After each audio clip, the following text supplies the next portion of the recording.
You're listening to the Y4Life podcast with Michelle Baum, Director of Y4Life at Lutherans for Life, where we prepare youth to be gospel-motivated voices for life. Be sure to stick around after today's live recording of our Chats for Life program to find out how you can be live too on our next Youth for Life podcast.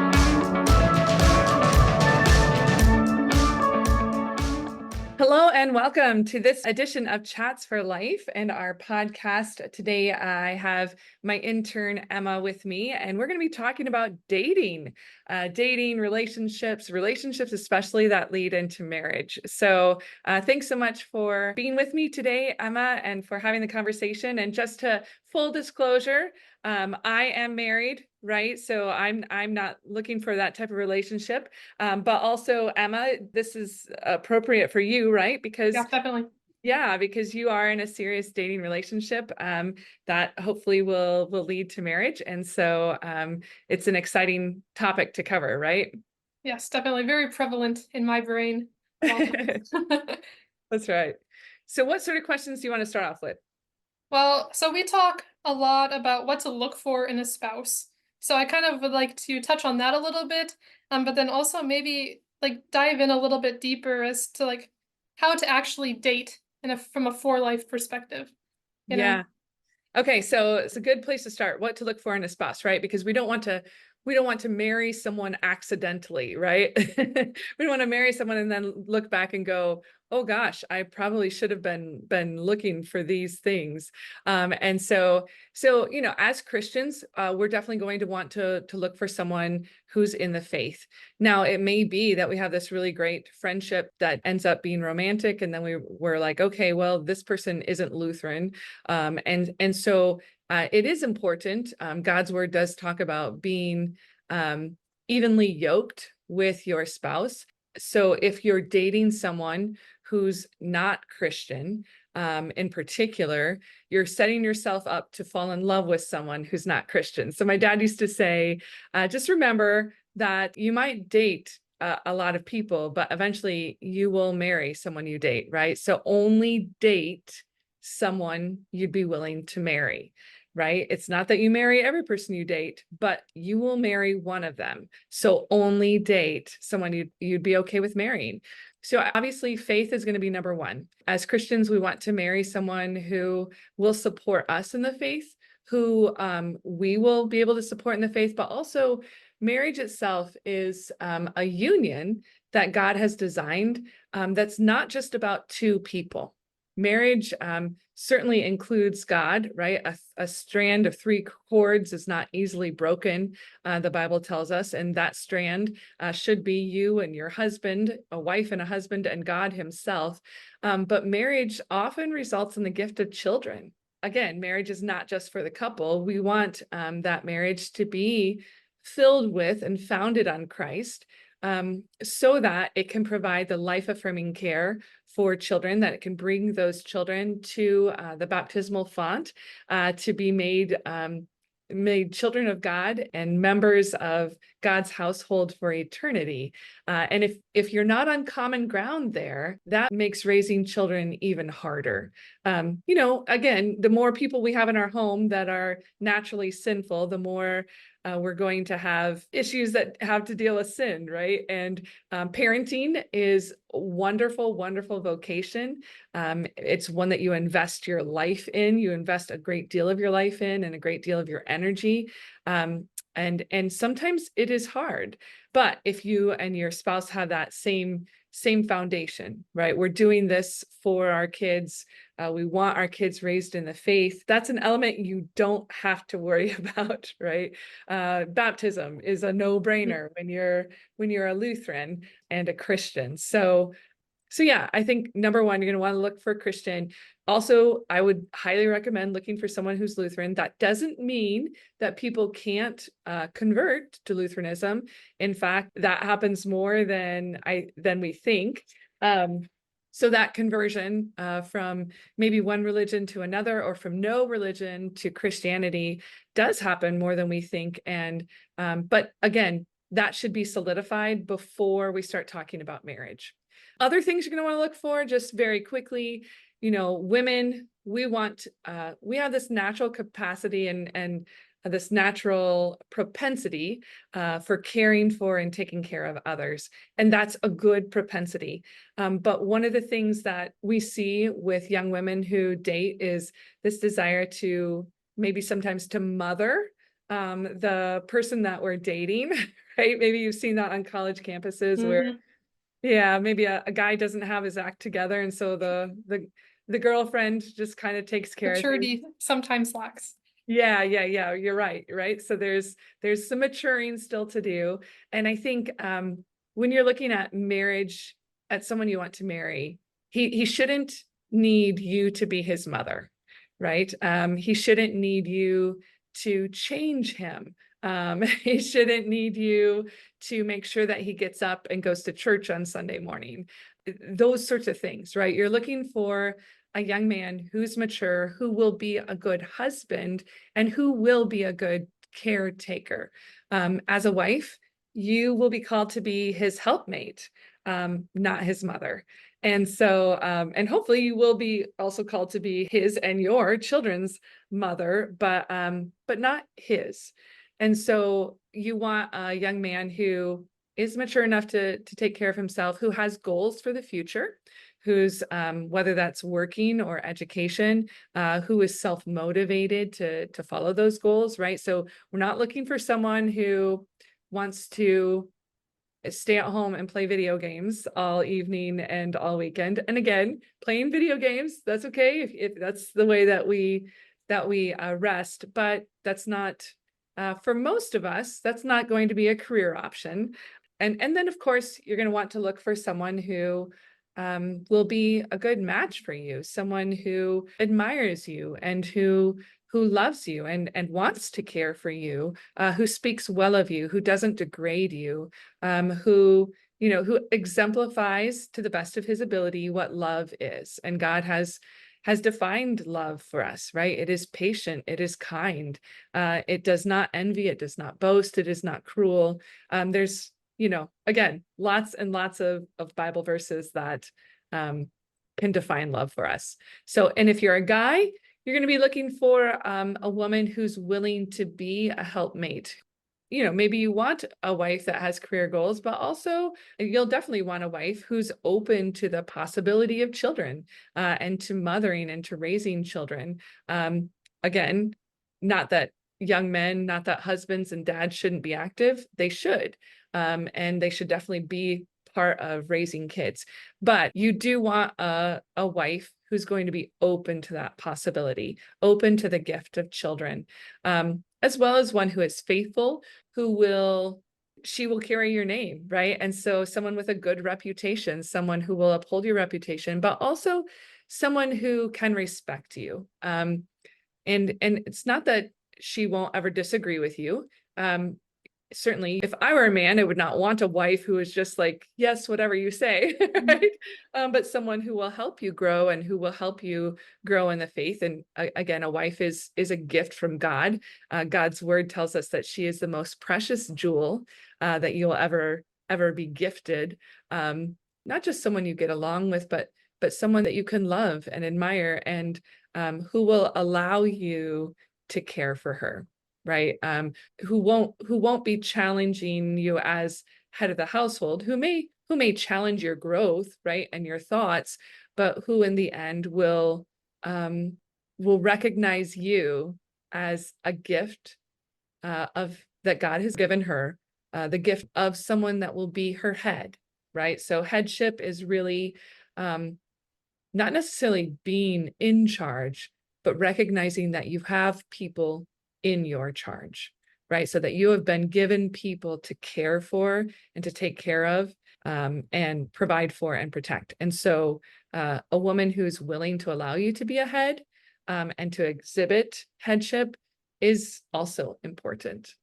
So hopefully that answers kind of that first question. Now you had a second part of the question. I completely forgot it. Yeah. So you have been a teacher for many years before becoming the director of Y4Life. You Yep. have two sons. One of them is in college. One of them is already out of college and married, and now at the seminary.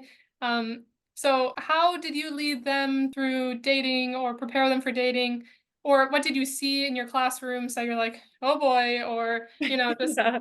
things that you wish you could have addressed or you were able to address about serious relationships that you've seen? Yeah, yeah. So again, knowing what you're looking for, right? And recognizing that maybe if there's some attractive girl or some attractive guy in your class, it's okay. That attraction is a good gift, but your relationship can't be founded on that. In fact, sometimes this whole idea of love at first sight really isn't love at first sight. It's really lust at first sight, right? Yeah. And so it's important to give yourself time to get to know that person, and to get to know that person, like to keep your eyes wide open, to recognize the gift of that person, and the many gifts and talents that person has, but also the faults that that person has, because no individual is faultless.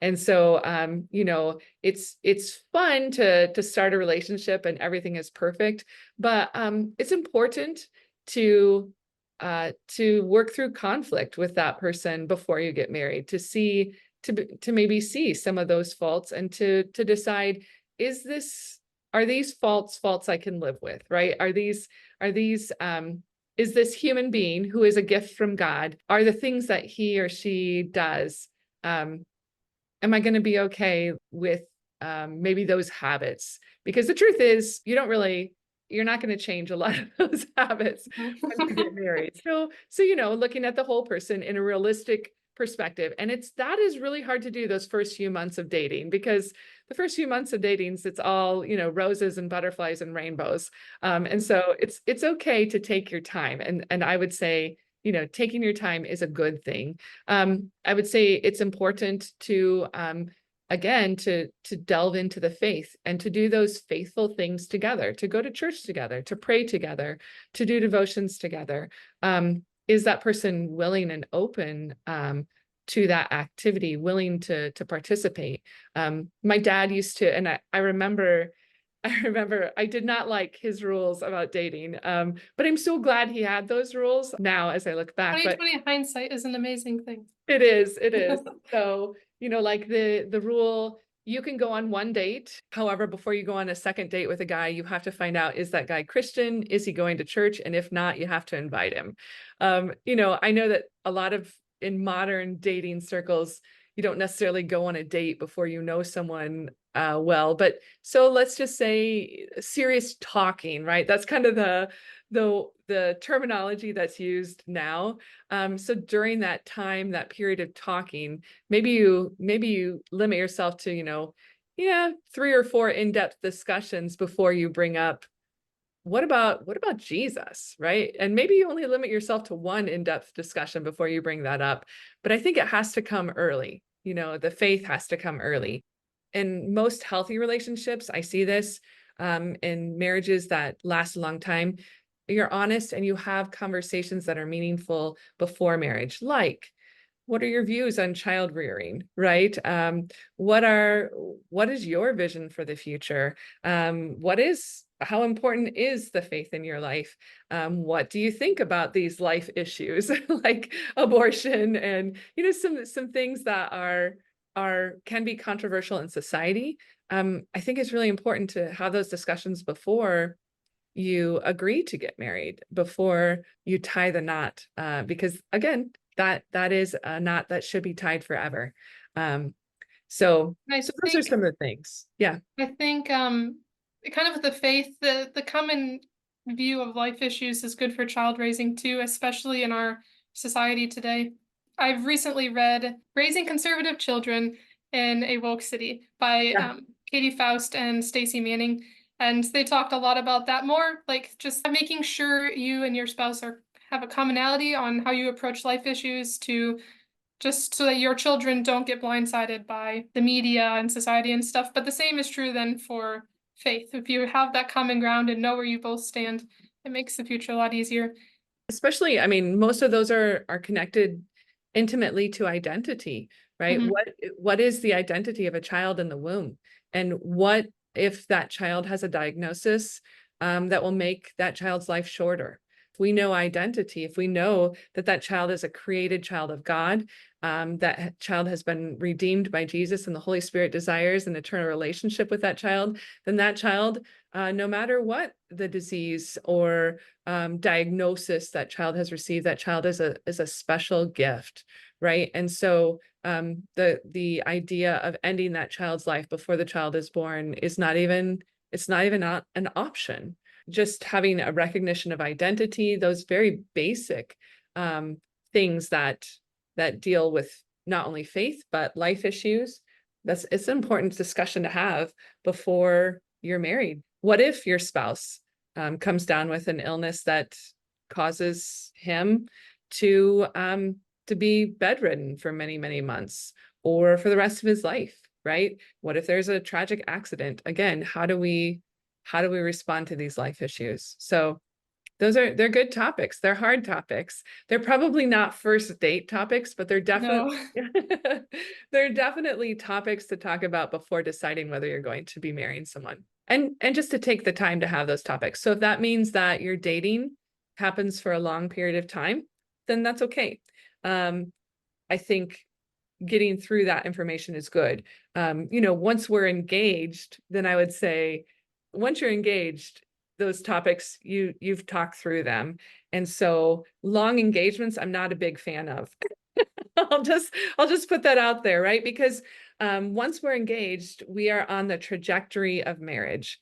And whenever two people have decided to get married, they want to become one. And that desire is a good desire, right? It is good to be attracted to your future spouse. It is good to have that desire. And it's very hard to wait for that to happen. Our world says the answer to that is, well, let's just go ahead and cohabitate before we get married. But we know that the statistics show that cohabitation actually decreases the likelihood of a lifelong marriage. Your spouse is twice as likely to commit infidelity if you live together, and 50 to 80% more likely to end in divorce than to have a lifelong marriage. So that's a pretty significant statistic, especially when you look at the statistics that about 50% of marriages in America are not lasting. You've just increased it by a great deal. I think those big conversations, they also make like your relationship stronger. They might be hard to broach, but just from my personal experiences, once we've had the bigger conversations, just like, oh, you're worried that it's going to like split you, but chances are, like, if it's the right person, it'll actually bring you closer together, That's which is right. an exciting feeling. Well, and that's what's true when we go through hardship together. And some of those conversations can be a form of hardship, right? A form of suffering, because it might require a change in outlook from one of us. And change, no matter how often we say change is good, change is also hard. Mhm. And it is a reforming of two people into one, right? One that is like-minded. And so we should expect that that wouldn't be easy, because we have two very different people and two different life experiences and perhaps two different opinions. There's an old joke that uh, old people, they start to look alike and think alike, and they've been married for years and years and years. And though we say that as a joke, actually, that's a good thing, right? Marriage makes two people one. And it's not that the two people cease to exist, it's that they become one, not only physically, but also in their mind and in their perspectives on the world. And this lifelong partner is a gift that refines you, that really vocationally, through suffering and through hardship, makes you an individual that has more compassion, that is more willing to serve, right? Our natural tendencies are to serve ourselves. But marriage works against those natural tendencies. Marriage teaches us self-sacrifice. It teaches us to love unconditionally. And especially when children come into the mix, it teaches us what it means to have agape love, right? Mhm. To love someone so much who can really give you nothing in return. Especially those first few years, they might give you coos or smiles, which are super, super wonderful. But a baby, can't fold your laundry or feed you or purchase your groceries. But our vocations, all of them, and marriage is a primary one, teach us self-sacrifice and service. They teach us the things that God intend for us to know, and to experience for our good. So I guess the elephant in the room is like, what more specifically the boundaries? What would you recommend setting? Yeah. So again, everyone's going to know where their their line is, as far as where temptation goes. But so the more that we place ourselves in temptation, the more likely we are going to give in to temptation, right? Hmm. So I used to tell my sons, you can go to a party that's serving alcohol and underage and not drink. And you can go again the next time and you can still refuse. And you can go maybe, a few more times, but eventually, if you're putting yourself in that position again and again and again, you're going to waver and you're going to second guess, and then you're going to give in. And so the same is true of our sexuality and our desire to be intimate with someone we love. And it's, I mean, let's admit it, those very serious relationships, whether they end in marriage, they do involve love very often, right? And we can love a lot of people in our lives, but we can only marry one of them. Hmm. And marriage is where that union of the one flesh comes in. So we're going to want to set boundaries that are going to protect that union, right? We're going to set boundaries that protect our body, as a gift, to save as a gift for our future spouse. And also, I mean, we want to save whoever we're dating, we want to help them save their body as a gift for a future spouse as well. And so I mean, I think talking about it even is very appropriate, especially for couples. We know that for some couples, going out just the two of them is fine, right? Holding hands and kissing, that's going to be fine. Being in a room alone might be fine. For some couples, those things are going to lead to even more, right? So maybe we going to lead to temptation that's going to be very difficult to say no to. So, maybe we say, okay, we'll go on dates, just the two of us, but we're never going to be in a room with the door closed, just the two of us, right? Or we're going to let people know when we leave a certain place so that there wouldn't be a temptation to go elsewhere and engage in activities that we shouldn't be engaging in, right? Yeah. So we're going to tell them when we leave, and we're going to let them know when we're supposed to be there, right? So some form of accountability is usually good for couples. Again, each couple is different, and those levels of accountability are going to be different. But for some people, maybe they cannot even go on a date, just the two of them, so they're going to focus on group dates, because they know the temptation will be too great. And the truth is, the more you become like-minded, the more you become one as you date, the more you will desire that ultimate culmination in marriage and the gift of giving your body to the person you love for life. So having that conversation is a good one. And together as a couple, setting those boundaries is a really great idea. Because then It's another hard know. conversation. That's right. That's right. Then But it has its rewards. it So, does. And you know where the stopping point is. One of the people that used to work for Lutherans for Life used to say, two basic rules: stay vertical and keep all clothing on. mhm. Right? I think that those are good rules. But for some people, there may be other rules that they would desire to put in place as well. And certainly holding off on sex before marriage is good and God-pleasing. So I guess the other question is too, what if we didn't, right? What if Mhm, that right. didn't happen with a couple? And I just want to make it very clear on this podcast for those who are listening, that is not the unforgivable sin, right? We fail At times we fail in big and life-altering ways. And even then, God forgives that sin. But let's then, just like Luther tells us every morning, to start again with our baptism, the sign of the cross, and a remembrance of our baptism.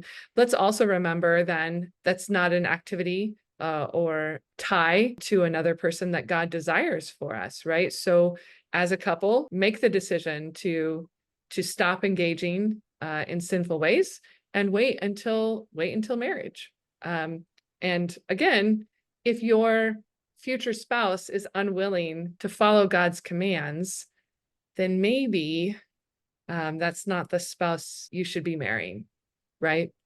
That's very hard Yeah, if it that's the would be case. a very difficult decision, and Yeah, especially if you've been tied to that person in a very intimate way, right.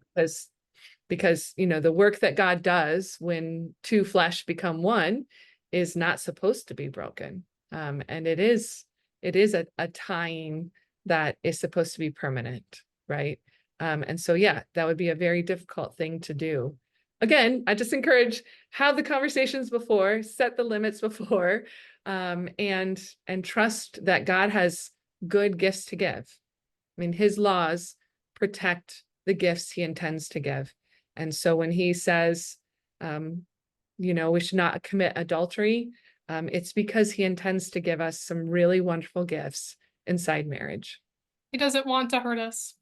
It feels like it's hurting us to abstain from marital relations, but actually it's saving us a lot of more pain in the future, and that's just sometimes hard to see in the moment. Yeah. And I mean, once you bring sex into a relationship, it's very hard to think logically about whether you should be with this person in the future, because you already have a very strong emotional tie to that person. And so it changes your view of them. It changes your perception of them, right? Again, sex is meant to be attractive to us and meant to draw us to the person that we're having sex with. And that's good in marriage, right? It keeps us from wandering towards someone else. It is a good tie. It is a good bond that God creates between man and woman. So you're right. Society would have us believe that sex has no consequences, that it is a natural part of dating, and that it might even be good. How do you know if it's going to work? Well, it's going to work, right? And God will give the gifts that he desires to give, and do the work necessary to tie two people together once they're married. Again, we want to serve ourselves, and we are by nature sinful and unclean, right? We don't Yeah. want to do the things that are hard to do. And yet God calls us to those things because, again, he has very good gifts to give us. Yeah, I really liked what you said a while back about how saving yourself for marriage is not just saving yourself, but saving the other person. And if you truly love them, that's like an act of service in itself. Right. It's kind of moving away from the self-service mindset. Do not only trying to protect yourself, but protect the one who you love, which I Yep. think it's cool. Yep. For the future, right? And again, you may love a lot of people. So protect those people that you love for their future, whatever that future might be. So, well, thanks for the conversation, and and for talking about maybe some tough topics or uncomfortable topics, but topics that need to be talked about, and definitely need to be talked about if we're thinking about marriage, right? And if we desire that gift of marriage. So these are good things to start contemplating, and if we're dating and dating seriously, good things to start talking about with the person we're dating. So thanks for posing the questions, and I can't wait to hear about your engagement someday. Thank you. Thanks for joining us for today's life topic. Check out Y4Life.org or email Michelle at Y4Life.org to find out how and when you can go live with us at our next Chats for Life session. Or join us next time, right here at Y4Life Podcasts, where youth learn how to be gospel-motivated voices for life.